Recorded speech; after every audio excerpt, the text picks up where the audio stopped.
GV Prakash இவரோட blackmail படம் இந்த வாரம் தியேட்டர்ல ரிலீஸ் ஆயிருக்கு. படம் நல்லா இருக்கா நல்லா இல்லையா அப்படின்றதாங்க இந்த வீடியோல நான் உங்களுக்கு சொல்ல போறேன்.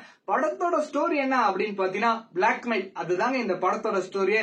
படத்தை ஓபன் பண்ணா ஸ்ரீகாந்த், பிந்து மாதவி அவங்க குழந்தை 3 பேரும் ஒரு ஹில் ஸ்டேஷன்ல டிராவல் பண்ணிட்டு இருக்காங்க. ஆப்போசிட்ல வந்த கார்கானோட ஒரு சின்ன சண்டை. அந்த கேப்ல ஸ்ரீகாந்தோட குழந்தைய யாரோ ஒருத்தங்க கிட்னாப் பண்ணிடுறாங்க. யார் கிட்னாப் பண்ணாங்க அப்படின்னு தெரியாம முழிச்சிட்டு இருக்கப்ப கட் பண்ண நான் லீனியர்ல ஜிவி பிரகாஷ் ஒரு மெடிசன் டெலிவரி பண்ற கம்பெனில வேலை செஞ்சுட்டு இருக்காருங்க. அவர் கொண்டு போன ட்ரக் அதுக்குள்ள இருந்த 50 லட்ச ரூபாய் சரக்கு யாரோ கிட்னாப் பண்ணிடுறாங்க. உடனே ஜிவி பிரகாஷ் ஓனர் ஹீரோனை கிட்னாப் பண்ணி வச்சுக்கிட்டு 50 லட்ச ரூபாய் கொண்டு வா, இல்ல ஆள் கிடைக்காது அப்படின்னு சொல்லி பிளாக்மெயில் பண்றாங்க.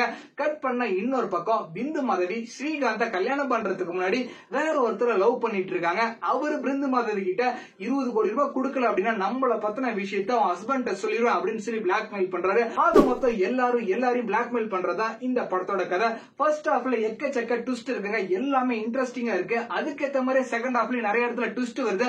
ஆனா அதுல கொஞ்சம் முன்னாடியே ப்ரிடிக்ட் பண்ற மாதிரி இருக்கு. டைரக்டர் மூமாறன் சூப்பராவே ஸ்கிரீன் பிளே பண்ணிருக்காரு. மியூசிக் டைரக்டர் சாம்சியஸ் வேற லெவல்ல மியூசிக் பண்ணிருக்காரு. கண்டிப்பா இந்த படத்தை ஒன் டைம் நம்ம தியேட்டர்ல பார்க்கலாம். படத்துல நடிச்சிருக்க ஜிவி பிரகாஷ், தேஜு அஸ்வினி, ரமேஷ் திலக், ஸ்ரீகாந்த், பிந்து மாதவி இவங்க எல்லாருமே அவங்களோட ரோலை பக்காவா பண்ணிருக்காங்க. கண்டிப்பா இந்த படத்தை இந்த வாரம் தியேட்டர்ல போய் பார்க்கலாம். அர்ஜுன் தாஸ் இவரோட பாம் படம் இந்த வாரம் தியேட்டர்ல ரிலீஸ் ஆயிருக்கு. படத்தோட ஒன்லைன் ஸ்டோரி என்ன அப்படின்னு பாத்தீங்கன்னா, ஒரு ஊர்ல ஒரு கல்ல சாமியா வழிபடுறாங்க. அதனால மக்கள் 2 பிரிவினையா பிரியிறாங்க. அவங்களை திரும்ப ஒண்ணு சேர்க்கணும் அப்படின்னு காளி வெங்கட் போராடுறாரு. அந்த போராட்டத்துல காளி வெங்கட் இறந்துடுறாரு. இறந்ததுக்கு அப்புறம் ஒரு பாம் ஒண்ணு போடுறாரு. அங்கதாங்க படத்துல நிறைய ட்விஸ்ட் அண்ட் டர்ன்ஸ் மாறுது. அர்ஜுன் தாஸ் இவரை நம்ம பல படத்துல ஸ்டைலிஷா பார்த்திருப்போம். ஆனா இந்த படத்துல ஒரு கிராமத்து வாசியா ரொம்ப அழகா இயல்பா ரொம்ப சூப்பராவே நடிச்சிருக்காருங்க. படத்துல முழுக்க சாதி, மதம், அன்பு இது எல்லாத்தையுமே ரொம்ப அழகாவே டைரக்டர் விஷால் வெங்கட் சூப்பராவே சொல்லியிருக்காரு.